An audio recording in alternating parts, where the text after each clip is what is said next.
Hello guys, कैसे हो आप सब। मैं हूं रघुवीर सिंह और आप देख रहे हो आरएस कर्नावत ट्यूटोरियल्स। तो गाइज, आज के लेक्चर में हम डाई एजोनियम सोल्ट से रिलेटेड कुछ इंपॉर्टेंट क्वेश्चंस करेंगे। हमने लास्ट लेक्चर में डाई एजोनियम सोल्ट को कंप्लीट कर लिया है। अगर वो लेक्चर आपने नहीं देखा है तो मैंने उसका लिंक डिस्क्रिप्शन में दे दिया है, तो आप वहां से देख सकते हो।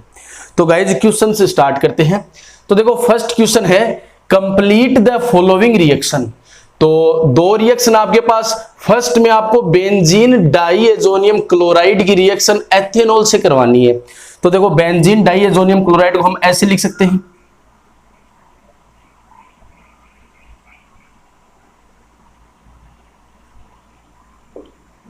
ठीक है। और एथेनॉल CH3CH2OH, ठीक है ना। एथेनॉल को आप ऐसे लिख लो CH3CH2OH।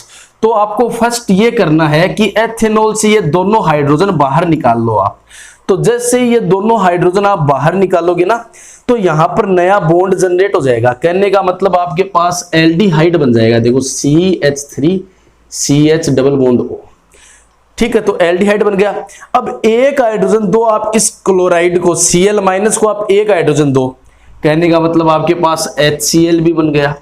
अब गाइस, क्या होगा, यहां पर ये जो नाइट्रोजन है ये बॉन्ड के इलेक्ट्रॉन अपनी ओर अट्रैक्ट करेगा। तो N ट्रिपल बॉन्ड N यानी कि N2 भी बाहर, ठीक है। तो इस कार्बन की एक वैलेंसी फ्री हो गई ना, तो उसके साथ हमारे पास जो एक हाइड्रोजन बच गया था ना, तो वो हाइड्रोजन इस कार्बन के साथ ऐड करते हो, यानी कि हमारा जो मेन प्रोडक्ट होगा वो होगा बेंजीन रिंग, ठीक है। तो सिंपल आप ऐसे याद रखो रिएक्शन को। अब देखो, नेक्स्ट रिएक्शन करते हैं। तो नेक्स्ट रिएक्शन में हमें बेंजीन डाइएजोनियम क्लोराइड की रिएक्शन H3PO2 यानी कि हाइपोफॉस्फोरस एसिड, इसको वैसे हम फोस्फिनिक एसिड भी बोल सकते हैं, तो इसके साथ करवानी है। तो ये रिएक्शन ध्यान से समझना। तो देखो, बेंजीन डाइएजोनियम क्लोराइड तो ये हो गया अपना,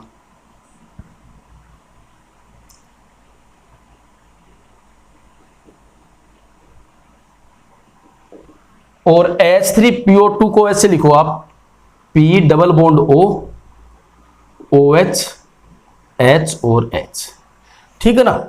और H2O को ऐसे लिखो H प्लस और OH माइनस।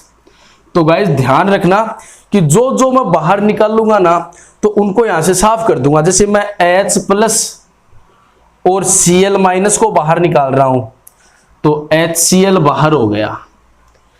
आ गई बात समझ में। अब देखो क्या होगा, बॉन्ड के इलेक्ट्रॉन ऑक्सीजन की ओर शिफ्ट होंगे। ध्यान देना, बॉन्ड के इलेक्ट्रॉन ऑक्सीजन की ओर शिफ्ट होंगे तो फॉस्फोरस पर आएगा पॉजिटिव चार्ज, और पॉजिटिव पर यह नेगेटिव अटैक कर सकता है। एक काम ये कर लिया हमने। अब देखो, बॉन्ड के इलेक्ट्रॉन नाइट्रोजन की ओर शिफ्ट होंगे, तो नाइट्रोजन की ओर शिफ्ट होने का मतलब N ट्रिपल बॉन्ड N यानी कि N2 यहां से बाहर हो गई। तो अब देखो, बच्चा क्या आपके पास, इस कार्बन पर पॉजिटिव चार्ज आएगा क्योंकि बॉन्ड के इलेक्ट्रॉन नाइट्रोजन ले गया। अब ये क्या बन गया, देखो ये बन गया PO पर नेगेटिव चार्ज, ये OH, और एक OH और जुड़ गया। देखो जुड़ गया ना, और दो H जुड़े हुए। आ गई बात समझ में। अब जब ये इलेक्ट्रॉन वापस बैक बॉन्डिंग करेंगे ना, तो फॉस्फोरस के पास इलेक्ट्रॉन डेंसिटी बढ़ जाएगी, क्योंकि देखो पहले 5 बॉन्ड थे, अब एक नया बनने के कारण 6 बॉन्ड बन गए, यानी कि फॉस्फोरस के पास इलेक्ट्रॉन ज्यादा हो गए। तो फॉस्फोरस क्या करेगा, इलेक्ट्रॉन देख के किसी को भेजेगा। अब गाइज, अगर OH को बाहर निकाल ले तब तो सेम टू सेम वो का वो बन जाएगा। इसलिए फॉस्फोरस क्या करेगा, इस H को यहां से निकालेगा और इलेक्ट्रॉन देख के निकालेगा। कहने का मतलब यहां से H प्लस नहीं निकल करके H माइनस निकलेगा। तो ये बात याद रखना कि ये इलेक्ट्रॉन जब बैक बॉन्डिंग करेंगे ना, तो फॉस्फोरस के पास इलेक्ट्रॉन बढ़ जाएंगे, इसलिए यह हाइड्रोजन को इलेक्ट्रॉन देख के भेजेगा। यानी कि इस हाइड्रोजन यहां से H माइनस निकलेगा और वो H माइनस यहां पर जुड़ जाएगा। तो कहने का मतलब आपके पास इस रिएक्शन में भी बेंजीन बनती है, ठीक है ना। ये मैंने दोनों पहले बता ही दिए कैसे बनते हैं।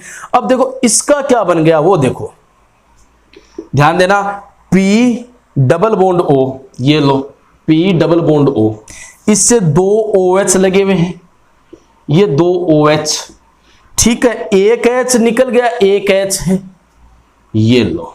तो कहने का मतलब H3PO2 लेते हो ना तो आपके पास H3PO3 बनता है, यानी कि ऑर्थोफॉस्फोरस एसिड बनता है, ठीक है ना।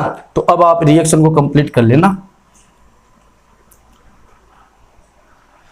तो गाइस जब हम बेंजीन डाइएजोनियम क्लोराइड की रिएक्शन H3PO2 और H2O के साथ करवाते हैं तो ये प्रोडक्ट बनते हैं, और आपने समझ लिया है कि कैसे बनते हैं। तो गाइस अब देखो next question, diazonium salt of aromatic amines are more stable than those of aliphatic amines, explain. कि एरोमेटिक अमाइन का जो डाइएजोनियम सोल्ट है वो ज्यादा स्टेबल होता है एलिफेटिक अमाइन के डाइएजोनियम सोल्ट से, क्यों? तो गाइस एलिफेटिक अमाइन का मतलब आप कोई एल्किल ग्रुप ले लो और उससे डाइएजो ग्रुप जोड़ दो, तो ये डाइएजो ग्रुप हो गया और ये अक्स माइनस हो गया, तो ये एलिफेटिक अमाइन का डाइएजोनियम सोल्ट है। और एरोमेटिक में आप बेंजीन रिंग ले लो, क्योंकि बेंजीन रिंग एरोमेटिक होती है, और ये एरोमेटिक अमाइन का डाइएजोनियम सोल्ट है।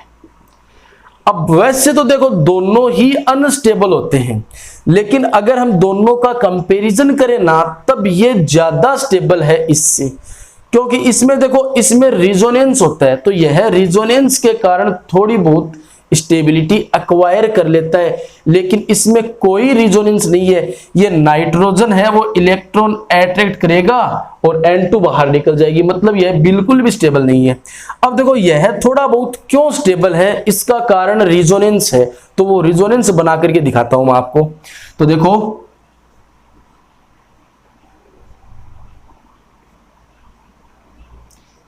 N ट्रिपल बॉन्ड N और इस पर पॉजिटिव चार्ज। अब गाइज यहां पर डबल बॉन्ड में से पाई बॉन्ड के इलेक्ट्रॉन यहां पर बॉन्ड बनाएंगे, तो इस बॉन्ड को आगे चलना पड़ेगा।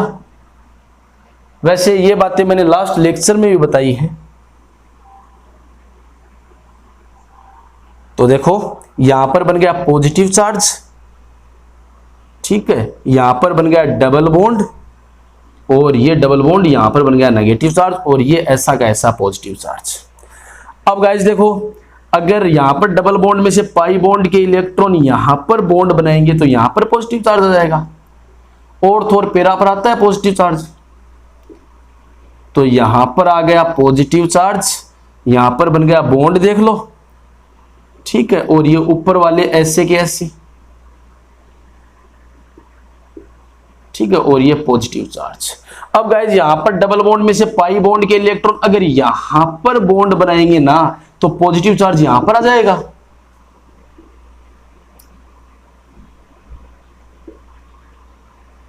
तो ये बॉन्ड यहां पर बन गया, ये ऐसा कैसा, यहां पर आ गया पॉजिटिव चार्ज, और ये डबल बॉन्ड N और डबल बॉन्ड N यहां पर माइनस और यहां पर प्लस।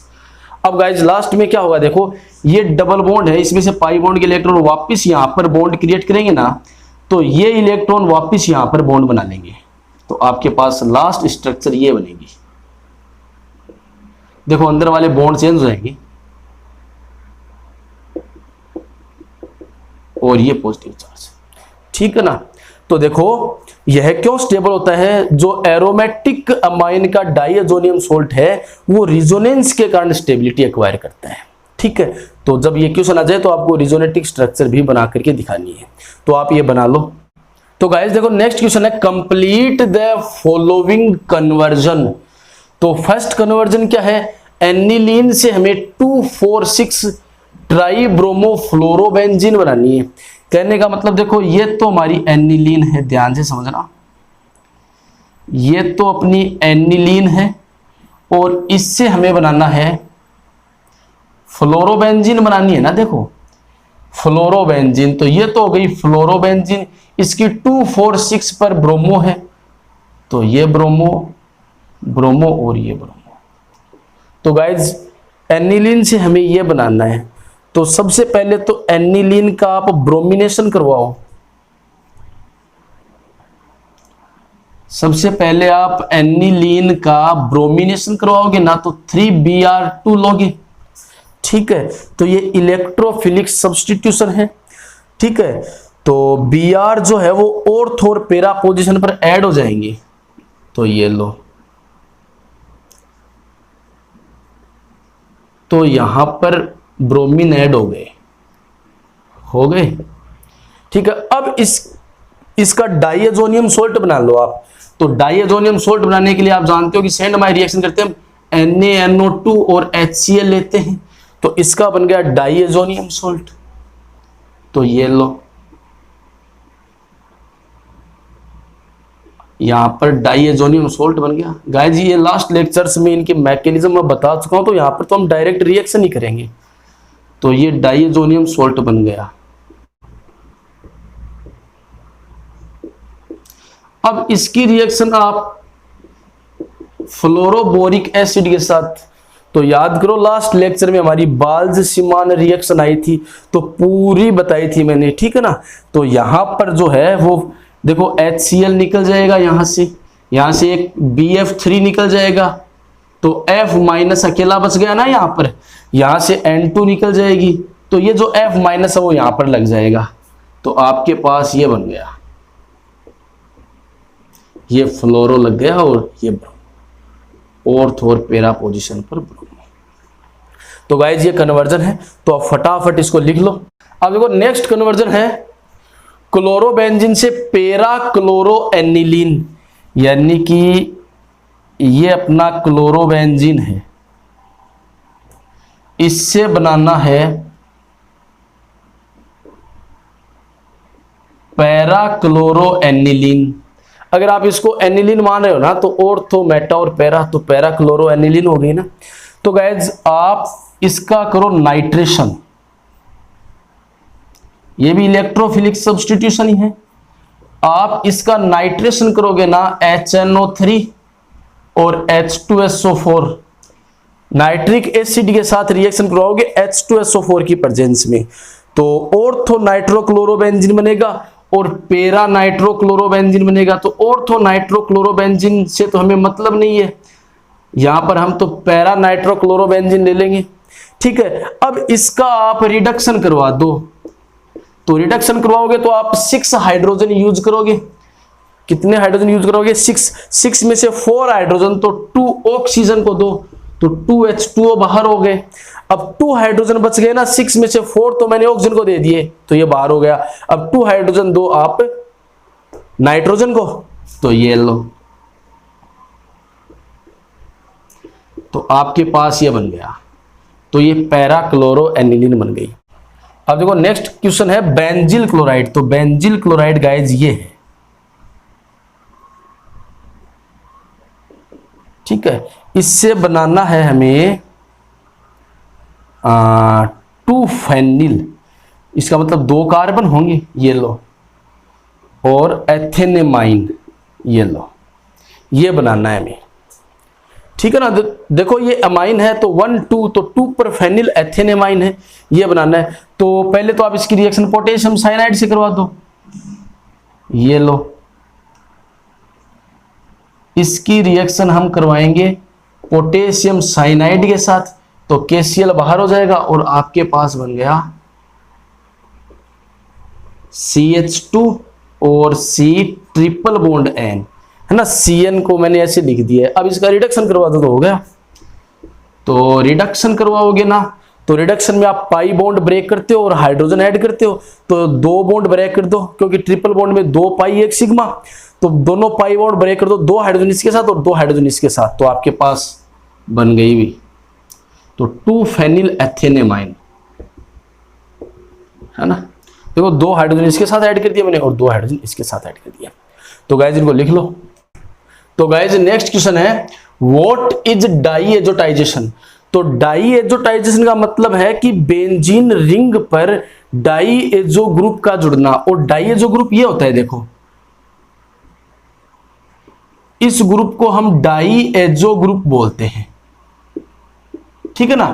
तो बेंजीन रिंग पर डाइएजो ग्रुप का जुड़ना डाइएजोटाइजेशन होता है, और ये जुड़ता है सेंड माई रिएक्शन से। तो देखो सेंड माई रिएक्शन में हम क्या लेते हैं, एनिलीन लेते हैं, ठीक है। तो ये एनिलीन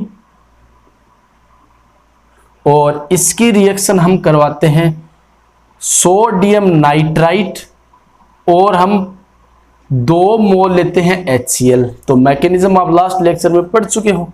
तो गाइज यहां पर बनेगा रिंग के साथ ये डाई एजो ग्रुप ऐड हो जाएगा और ये Cl माइनस, ठीक है ना। तो ये डाई एजो ग्रुप रिंग से जुड़ गया ना, तो इसे हम डाई एजोटाइजेशन बोलते हैं। नेक्स्ट क्वेश्चन है suggest a route by which the following conversion can be accomplished. कहने का मतलब आपको ना इससे ये बनाना है, तो कैसे बनाओगे। तो गाइज पहले तो आप होफमान ब्रोमामाइड डिग्रेडेशन करवाओ। तो आप जानते हो कि होफमान ब्रोमामाइड, सॉरी रिंग तो है नहीं, बेंजीन रिंग नहीं है ये, ठीक है ना। तो होफमान ब्रोमामाइड डिग्रेडेशन का मतलब आप Br2 लेते हो और बेस लेते हो, ठीक है। तो एमाइड ब्रोमीन और बेस हो तो उसे हम होफमान ब्रोमामाइड डिग्रेडेशन बोलते हैं। एमाइन में इसकी मैकेनिज्म आप समझ चुके हो। तो गाइस इस रिएक्शन में होता क्या, शॉर्ट ट्रिक याद रखो कि इसमें एमाइड से 1 कार्बन कम वाली अमाइन बनती है। कहने का मतलब आप बीच वाला C डबल बॉन्ड O हटा दो, तो जैसे ही आप ये हटाओगे ना तो यहां पर NH2 ये बन जाएगा, ठीक है, साइक्लोहेक्सेन एमाइन बन जाएगा, ठीक है ना, क्योंकि बीच वाला C डबल बॉन्ड O आपको हटाना है। अब आपको CH3 और लगाना है, तो मेथिल आयोडाइड के साथ इसकी रिएक्शन कर दो CH3I के साथ, तो H और I यानी कि HI तो बाहर हो जाएगा और ये CH3 ग्रुप इस नाइट्रोजन के साथ लग जाएगा। तो देखो आपके पास ये बन गया NH और CH3, ठीक है। तो अब देखो नेक्स्ट क्वेश्चन है कंप्लीट द फॉलोइंग कन्वर्जन। तो ये हमें कन्वर्जन करवाने हैं, तो बेंजेमाइड से टोलुइन बनानी है। तो देखो बेंजेमाइड यानी कि ये बेंजेमाइड है, इससे हमें टोलुइन बनानी है। टोलुइन का मतलब बेंजीन रिंग से CH3 लगा हुआ हो, तो इससे ये बनाना है। तो गाइज पहले तो आप इसका होफमान ब्रोमामाइड डिग्रेडेशन करो, यानी कि ब्रोमीन के साथ बेस लेंगे तो बीच वाला C डबल बॉन्ड O गायब हो जाएगा, तो आपके पास एनिलीन बन गई। अब इसका डाइएजोनियम सोल्ट बनाओ, यानी कि इसकी रिएक्शन हम NaNO2 और HCl के साथ करेंगे, तो आपके पास डाइएजोनियम सोल्ट बन जाएगा। ध्यान से समझना, N ट्रिपल बॉन्ड N और Cl माइनस, ठीक है ना, ये बन गया। अब इसका ऑक्सीडेशन करो, तो हमने जो फर्स्ट में क्वेश्चन किया था ना वो कर दो, H3PO2 और H2O, है ना, हमने फर्स्ट में क्वेश्चन किया था, शायद सेकंड क्वेश्चन होगा वो। तो आपको पता है कि इससे बनेगी बेंजीन रिंग बनेगी। अब इसका आप फिडलक्राफ्ट एल्काइलेशन कर दो, एनहाइड्रस AlCl3, तो ये CH3 ग्रुप लग जाएगा रिंग पर। तो सिंपल है एकदम, थोड़ा सा बड़ा कन्वर्जन हो गया लेकिन है एकदम सिंपल कि पहले आप इसका होफमान ब्रोमाइड डिग्रेडेशन करो, इससे डाइएजोनियम सोल्ट बना लो, उसके बाद इसका ऑक्सीडेशन कर दो तो बेंजीन रिंग बन जाएगी और इसका फिडलक्राफ्ट एल्काइलेशन कर दो। तो गाइज बेंजेमाइड से टोलुइन तो बना लिया हमने। अब है एनिलीन से हमें बेंजिल एल्कोहल बनाना है, चलो ये भी बना लेंगे। तो देखो एनिलीन तो ये हो गई हमारे पास, इसे बेंजिल एल्कोहल यानी कि हमें ये बनाना है, ठीक है। तो पहले तो इसका डाइएजोनियम सोल्ट बनाओ एनिलीन का,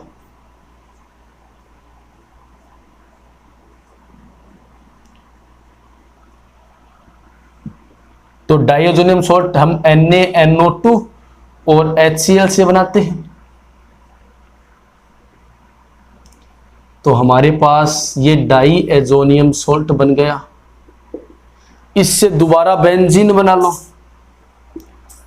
तो बेंजीन बनाएंगे हम H3PO2 से और H2O साथ मिलेंगे, तो हमारे पास बेंजीन बन जाएगी।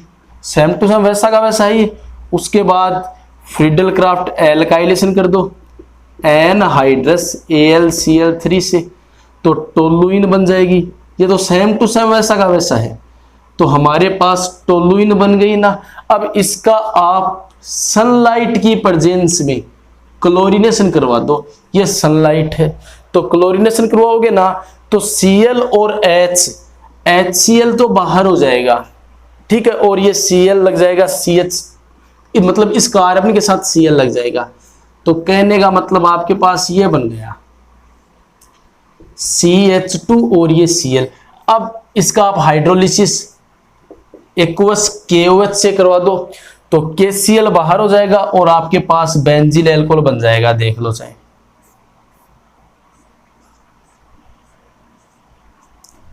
CH2OH। तो guys conversion same to same वैसा का वैसा है, लेकिन थोड़ा सा बड़ा हो गया है, तो आप लिख लो इनको। तो गाइज अपना नेक्स्ट क्वेश्चन है identify A, B and C।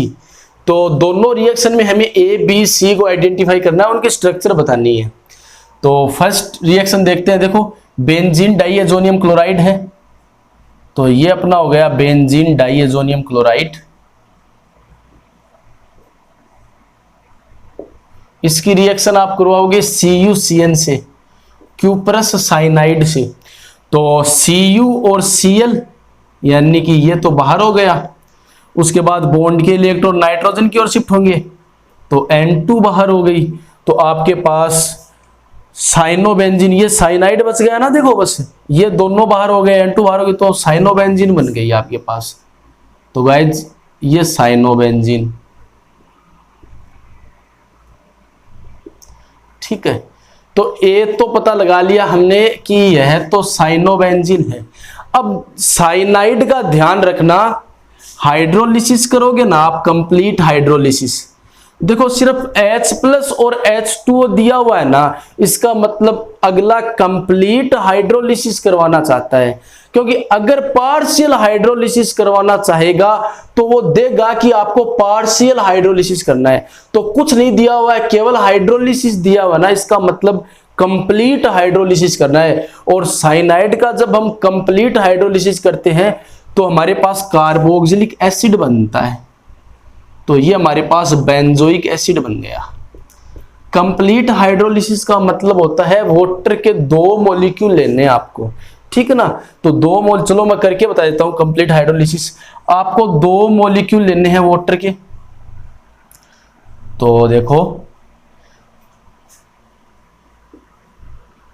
तो एक मॉलिक्यूल से तो क्या होगा, देखो बॉन्ड के इलेक्ट्रॉन नाइट्रोजन की ओर शिफ्ट होंगे, तो OH तो कार्बन के साथ और H नाइट्रोजन के साथ, क्योंकि H2O ब्रेक होता है H+ और OH- में। तो देखो, तो कार्बन से तो OH ऐड हो गया और एक बॉन्ड देखो कम हो गया ना, क्योंकि एक बॉन्ड के इलेक्ट्रॉन नाइट्रोजन की ओर शिफ्ट हो गए और नाइट्रोजन से हाइड्रोजन ऐड हो गया। एक H2O और करवाओ, क्योंकि कंप्लीट हाइड्रोलिसिस का मतलब है 2 वाटर मॉलिक्यूल ऐड करना। तो वापस बॉन्ड के इलेक्ट्रॉन नाइट्रोजन की ओर शिफ्ट होंगे, तो OH तो जुड़ेगा कार्बन के साथ और H जुड़ेगा नाइट्रोजन के साथ। तो ये लो, कार्बन से 2 OH ऐड हो गए ना और H जुड़ेगा नाइट्रोजन के साथ। तो गाइज अब देखो इसको रीअरेंज करते हैं, तो ये इलेक्ट्रॉन अगर यहां पर बॉन्ड बनाएंगे ना तो इसको बाहर निकलना पड़ेगा। कहने का मतलब NH3 तो बाहर निकल गया और आपके पास देखो क्या बन गया, C डबल बॉन्ड O और OH, क्योंकि ये तो यहां से बाहर निकल ही गया, ठीक है। तो अब तो समझ गए ना, तो हमारा B जो होगा वो बेंजोइक एसिड होगा। A cyanobenzene, B benzoic acid, ठीक है ना। अब देखो इसकी रिएक्शन अमोनिया के साथ करवानी है, तो C अपना एमाइड बनेगा। ये लो, यहां से सीधा ये समझ लो कि ये हमारा बेंजोइक एसिड है और अमोनिया को आप ऐसे लिख सकते हो, तो H2O बाहर हो जाएगा और बेंजेमाइड बनेगा। तो C जो होगा वो बेंजेमाइड होगा। तो A cyanobenzene, B benzoic acid और C होगा बेंजेमाइड, ठीक है ना। चलो तो लिख लो आप इनको। अब देखो नेक्स्ट कन्वर्जन करते हैं। तो नेक्स्ट में देखो क्या है, नाइट्रोबेंजीन और टिन के साथ HCl। तो टिन के साथ HCl का मतलब ये रिड्यूसिंग एजेंट है, तो आप देखो 6 हाइड्रोजन यूज करो। तो ये नाइट्रोबेंजीन है, आप टिन के साथ ले रहे हो HCl, तो 6 हाइड्रोजन यूज करो क्योंकि हमें रिडक्शन करना है। रिडक्शन का मतलब हाइड्रोजन ऐड करो। तो देखो इनमें से 4 हाइड्रोजन तो है ना ऑक्सीजन को दो, तो 2H2O बाहर, और 2 हाइड्रोजन है ना, 2 हाइड्रोजन वो नाइट्रोजन को दो। तो A आपके पास आ गया, A जो बनेगा वो एनिलीन होगा। तो ये लो A तो आ गया है, ठीक है ना। चलो अब इसका करवाना NaNO2 और HCl, इसका मतलब डाइएजोनियम सोल्ट बन गया। NaNO2 और HCl, तो ये बन गया benzene diazonium salt, benzene diazonium chloride. तो ये हो गया B, ठीक है। उसका करना है H2O और गर्म, तो H प्लस और Cl माइनस HCl बाहर, N2 बाहर निकल जाएगी, तो OH यानी कि C जो आपका होगा वो फिनोल होगा, OH ऐड हो जाएगा, ठीक है ना। H प्लस और Cl माइनस HCl बाहर, N2 बाहर, तो ये OH बचा वो जोड़ दो रिंग से, तो फिनोल। तो गाइज इसमें A तो होगा एनिलीन, B होगा बेंजीन डाइएजोनियम क्लोराइड और C होगा फिनोल, ये C है। तो गाइज अब हम नेक्स्ट लेक्चर में अपना next nitrogen containing functional group cyanide और आइसोसाइनाइड स्टार्ट करेंगे। तो वीडियोज का नोटिफिकेशन पाने के लिए चैनल को सब्सक्राइब कीजिए और वीडियोज को लाइक, कमेंट और अपने फ्रेंड्स के साथ शेयर जरूर कीजिए।